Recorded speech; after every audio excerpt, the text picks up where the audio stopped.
Excuse me, ma'am, but the employee cafeteria is downstairs. This floor is reserved for tonight's investors. The hotel's new general manager didn't even look up from his clipboard when he said it.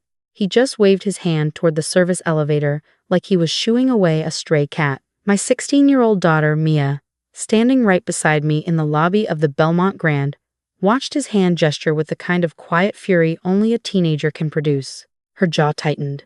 Her eyes narrowed. She looked at me, waiting for me to say something devastating.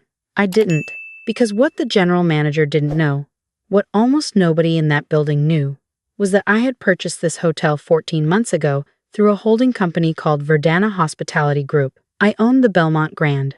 I owned the building he was standing in. I owned the clipboard in his hand, if we're being technical about it, and I had come tonight specifically to see how my staff treated people when they thought no one important was watching. My name is Catherine Morrow, and I have spent the last 20 years building a hospitality empire that most people have never heard of, because that's exactly how I designed it. Verdana Hospitality owns 11 boutique hotels across the eastern seaboard. We employ over 2,000 people. Last year, we generated $89 million in revenue, and I run the entire operation from a 3-bedroom house in Savannah, Georgia, where I also raise my daughter, tend a small vegetable garden, and coach her weekend soccer team. I don't look like what people expect a hotel owner to look like. I'm 5'4". I wear my hair natural. Tonight, I had on a simple navy blouse, dark jeans, and flats, because I'd driven 3 hours from Savannah to Charleston, and I dress for comfort, not performance. The Belmont Grand was my newest and most ambitious acquisition. A 100-year-old property on Meeting Street, once the crown jewel of Charleston hospitality, fallen into disrepair over the past decade. I'd bought it from a family trust for $12 million, then poured another $8 million into renovation. Tonight was the relaunch, a private event for investors, local press, and VIP guests. I had personally approved the guest list. My name was on it, though listed only as C. Morrow, Verdana, Hospitality. No title, no photo. That was intentional. I'd learned years ago that the best way to understand your business is to move through it without being recognized. My COO, David Chen, handled all the public-facing work. He did the interviews, attended the conferences, shook the hands. Most people in the industry assumed he was the owner. He wasn't. He worked for me. But I'd never corrected the assumption because it served my purposes. It let me walk into my own hotels as a nobody and see the truth. The general manager I'd hired for the Belmont was a man named Richard Hale, 46 years old, 15 years of luxury hotel management experience, previously at a 5-star property in Atlanta. His resume was flawless. His references glowed. David had interviewed him twice by video call. I'd reviewed the recordings and approved the hire. But I had never met Richard Hale in person, and he had never seen my face. Tonight was supposed to change that. I'd planned to introduce myself during the event, after observing operations for an hour or so. Richard's dismissal at the elevator changed my plans. I looked at Mia. She was staring at Richard with an expression I recognized because I'd seen it in the mirror 1,000 times. It was the look of someone cataloging information, filing it away, deciding what to do with it later. She got that from me. "Let's go," I said to her. I didn't raise my voice. I didn't correct Richard. I simply pressed the elevator button, and when the doors opened, I stepped inside with my daughter. Mia waited until the doors closed. "Mom, he just told you to go to the cafeteria." "I know, because he looked at you and decided you didn't belong here." "I know that too, and you're just going to let him." "I'm going to do something much more effective than arguing with him in a lobby. I'm going to find out if that's who he is, or if that was just a bad moment. And then I'm going to act accordingly." Mia crossed her arms. "I hope it's who he is." I raised an eyebrow. "Why?" "Because I want to watch you handle it." We took the elevator to the 4th floor, where I'd reserved a suite under my name. The front desk had processed the reservation without incident because I'd booked it directly through our internal system. The room was beautiful. The renovation team had done extraordinary work. Crown molding restored to its original detail. Heart pine floors refinished to a warm honey glow. A copper-soaking tub in the bathroom that caught the light from the street below. I ran my hand along the window frame. 14 months ago, this room had been gutted. Water damage, crumbling plaster, a family of raccoons living in the ceiling. Now it was exactly what I'd envisioned when I first walked through the ruined property and saw what it could become. Mia flopped onto the bed. So, what's the plan? First, I watch. Then, I listen. Then tomorrow morning, I have a conversation. Can I watch too? You can do more than watch. You can take notes. She grinned. I loved that grin. It was her father's grin. The one thing of his she'd inherited that I was grateful for. Marcus had left when Mia was 2. No forwarding address, no child support, no explanation. My mother had moved in to help. She'd worked as a hotel housekeeper for 23 years at a Holiday Inn in Macon. She'd raised me on tips and overtime. When I started Verdana, she was my first investor.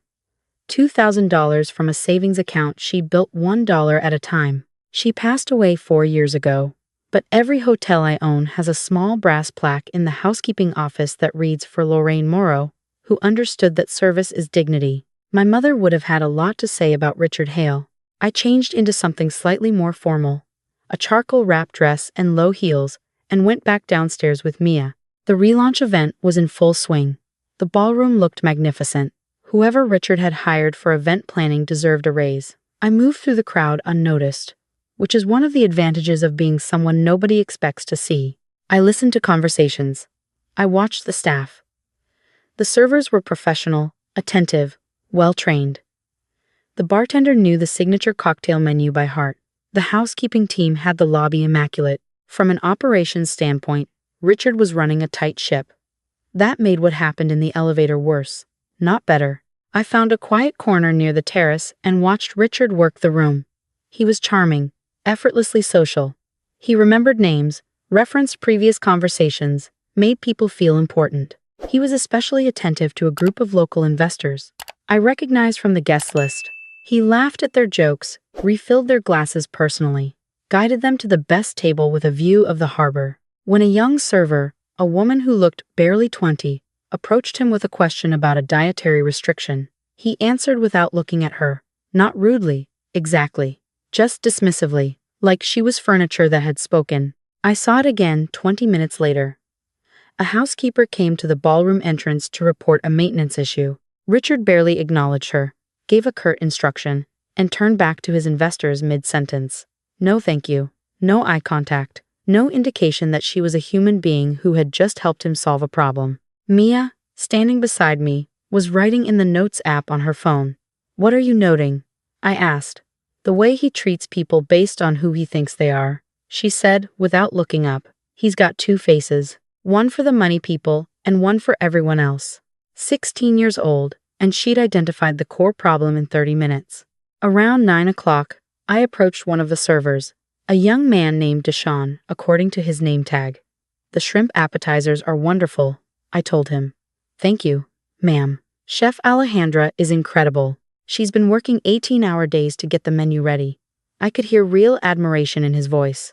How long have you worked here? I asked. Since the renovation started. 5 months. Mr. Hale hired me right out of culinary school. I paused. And how is he to work for? Deshaun's smile flickered. He glanced around. He's very organized. That wasn't an answer, and we both knew it. You can be honest, I said. I'm not going to repeat anything. He met my eyes, weighing whether to trust me. He's tough, he said carefully. High standards, which is fine. But sometimes the way he talks to people, especially the women on staff, especially the housekeeping team, he trailed off. It's like he doesn't see them. He sees what they do, but not who they are. I thanked Deshaun and moved on.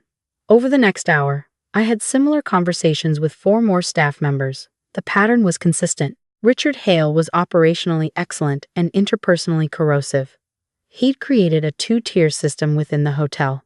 The front of house staff, the people guests saw, were treated reasonably well. The back of house workers, housekeepers, kitchen prep, maintenance, were treated as invisible. 3 housekeepers had quit in the past 2 months. The head of maintenance had filed an informal complaint about demeaning language. Nothing had been documented because, as one employee put it, who's going to report the boss to the boss? By the time the event wound down, I had a clear picture, and I was furious. Not the loud kind, the quiet kind. the kind that builds systems and changes outcomes. That night, after Mia fell asleep, I sat on the suite's balcony with my laptop and did what I always do when I'm angry. I worked. I pulled up the Belmont's internal HR system. I accessed the employee retention data, the satisfaction surveys, the complaint logs. The numbers confirmed everything I'd heard. Housekeeping turnover was 340% annualized. The industry average is around 80%. 3 formal complaints had been filed through our anonymous system, all from women, all describing dismissive or belittling interactions with senior management. All 3 had been marked resolved, with no action taken. I checked who had marked them resolved. Richard Hale. At 6 the next morning, I called David Chen. "I need you in Charleston by 10, I said. He didn't ask why. He'd worked with me for 12 years. He knew that tone. I spent the morning with Mia at a cafe on King Street. She ordered a Belgian waffle and asked me questions. "Are you going to fire him?" "I'm going to have a conversation first." "But probably?" "Probably." "Does that make you happy?" "No. It means I made a hiring mistake. It means people suffered while I wasn't paying close enough attention. It means my system failed." "That's not something to be happy about." "Then why do you look like that?" "Like what?" "Like Grandma used to look when she was about to reorganize the entire linen closet. Something useful comes out of it, but you don't want to be in the way while it's happening." I laughed so hard I almost spit out my coffee. My mother used to reorganize the linen closet when she was processing her feelings. It was her version of therapy. By the time she finished, every sheet was folded with military precision, and she had a plan for whatever had been bothering her. "You're a lot like her," I told Mia. She told me that once. She said I had her stubbornness and your brain. "That's a dangerous combination." She smiled. "I know." David arrived at 9:45. We met in the suite. I briefed him on everything I'd observed and the data I'd pulled. He listened without interrupting, which was why I'd hired him. When I finished, he rubbed his eyes and said, "I should have caught this." The video interviews were clean. His references were strong. Some people interview well and lead poorly. That's not your failure. It's a limitation of the process. We need a better process. Agreed. But first we need to deal with the current situation. At 10 o'clock sharp, I walked into the Belmont's executive office on the second floor. Richard was behind his desk, reviewing what looked like catering orders for the weekend. David walked in behind me. Richard stood, clearly surprised to see David, whom he recognized as the public face of Verdana Hospitality. "Mr. Chen, I wasn't expecting you. What brings you to Charleston?" "Richard," David said, "I'd like you to meet someone. This is Catherine Morrow." Richard shook my hand with a practiced smile. "A pleasure, Miss Morrow. Are you joining the investor group?" "I'm the founder and owner of Verdana Hospitality. I own this hotel." The smile didn't fade immediately. It sort of froze in place while the information traveled from his ears to his brain.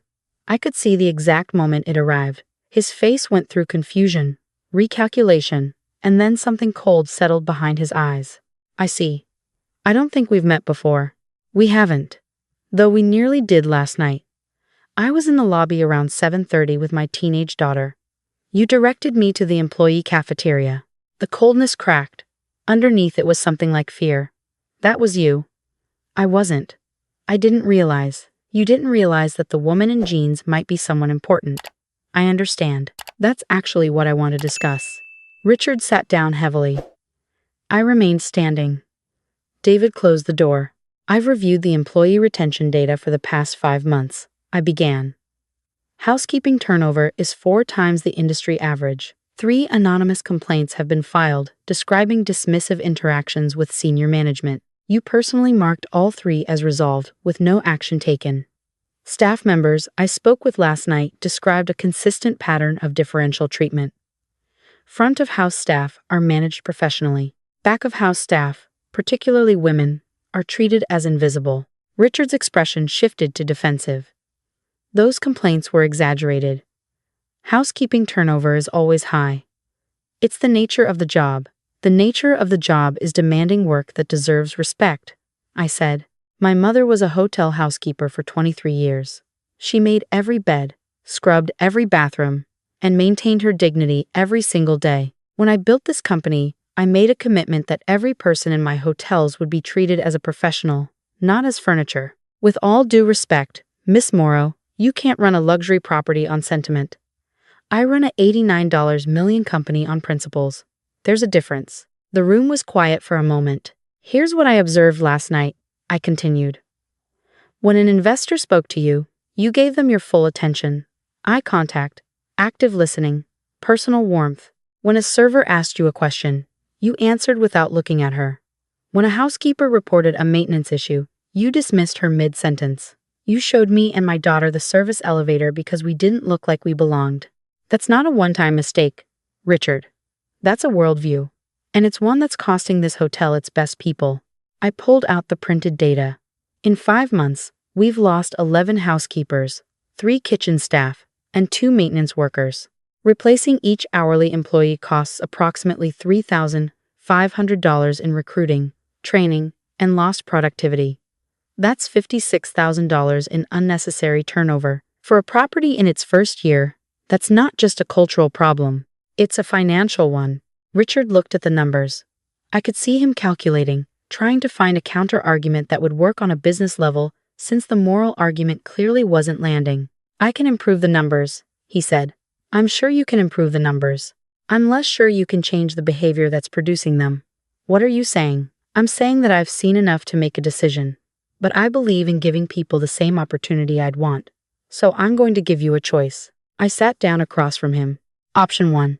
You resign effective immediately. You'll receive 3 months severance and a neutral reference. Given your experience, you'll find another position quickly. Option 2. You stay.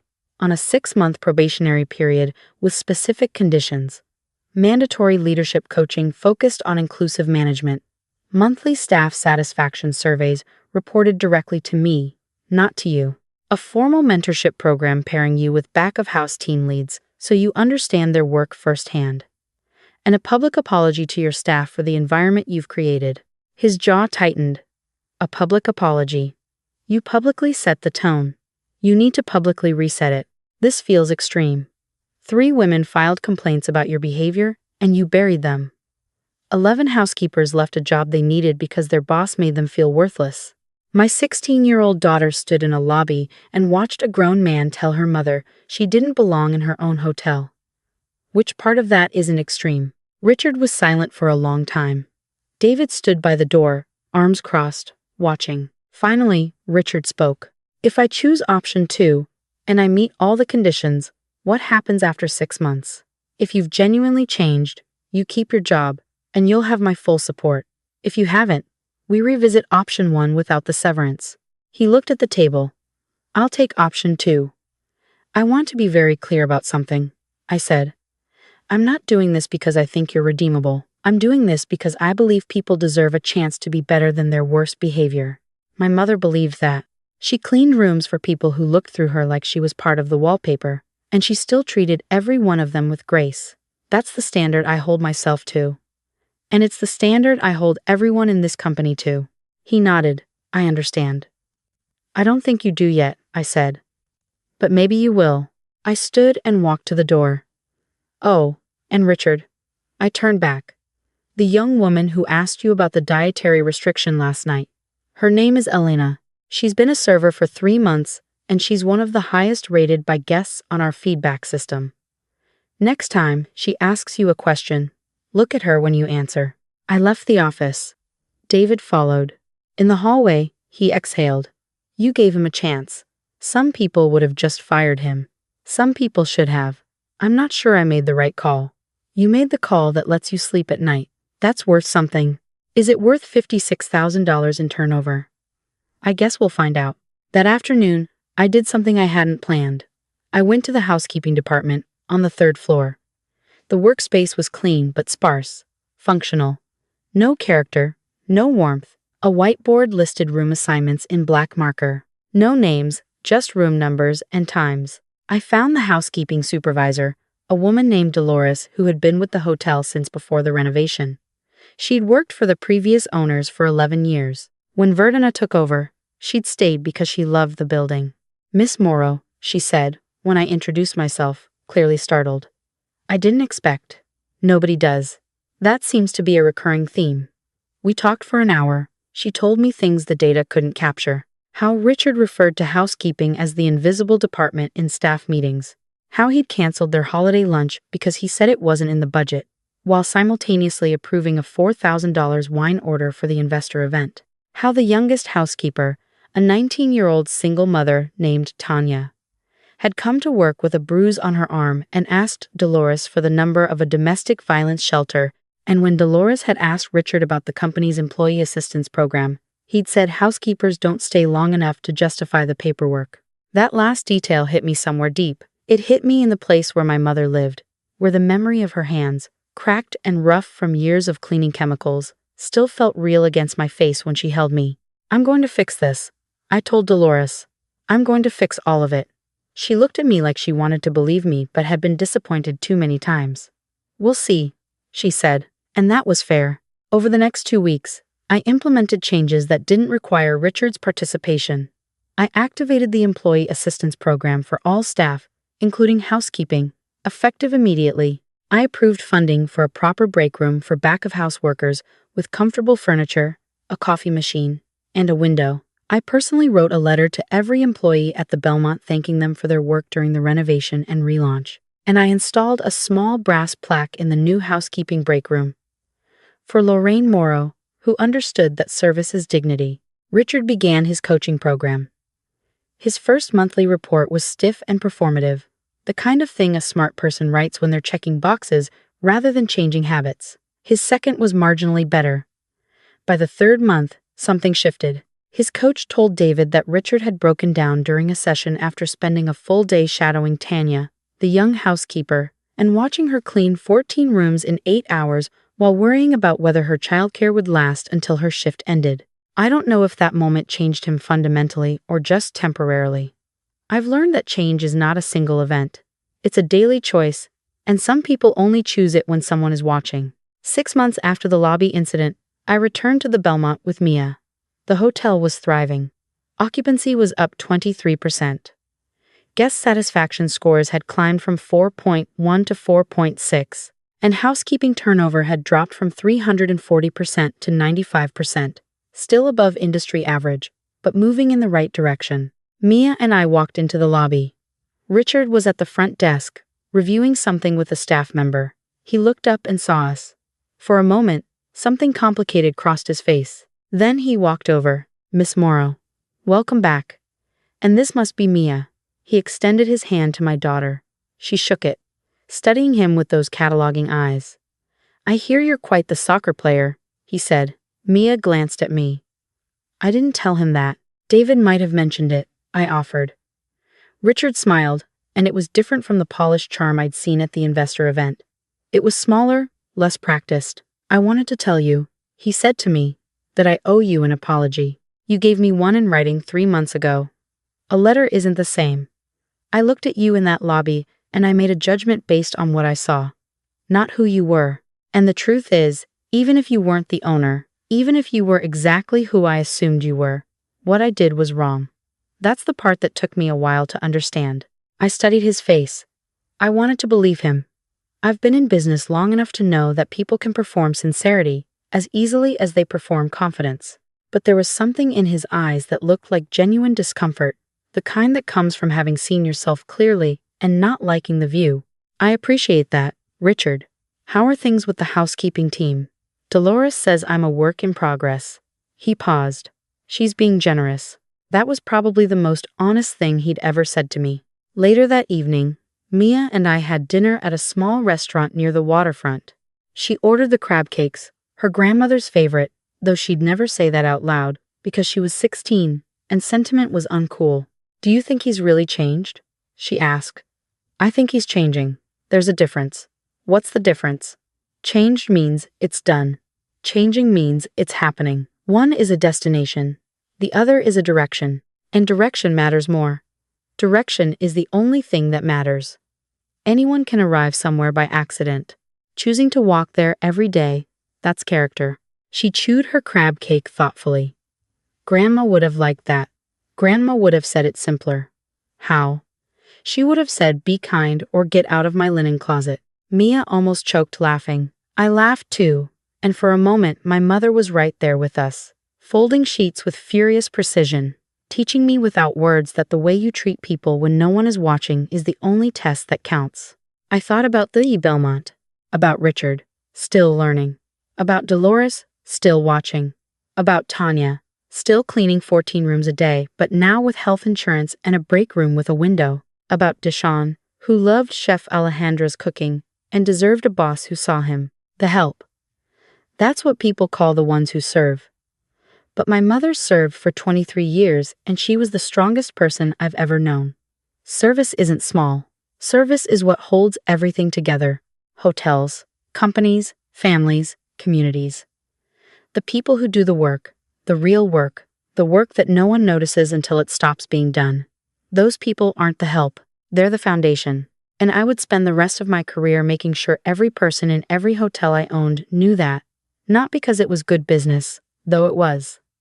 Not because it looked good on a mission statement, though it did. But because my mother's hands deserved to be remembered. Because Mia was watching. Because Tanya's daughter would grow up and enter the workforce one day. And the world she walked into should be better than the one her mother endured. I looked at Mia across the table. She was typing something on her phone. What are you writing? My notes. From this trip. Still taking notes? Always. She looked up at me. Someone has to document the revolution. I reached across the table and squeezed her hand. She squeezed back. And in that small gesture, in a restaurant in Charleston, over crab cakes and sweet tea, I felt the thing I'd been building toward for 20 years. Not wealth, not power, not revenge. Legacy. The kind that doesn't show up on a balance sheet. The kind that lives in how people treat each other when they think no one important is watching. The kind my mother left me, folded neatly like a perfect sheet, waiting for me to pass it on. And I wasn't done yet, not by a long shot.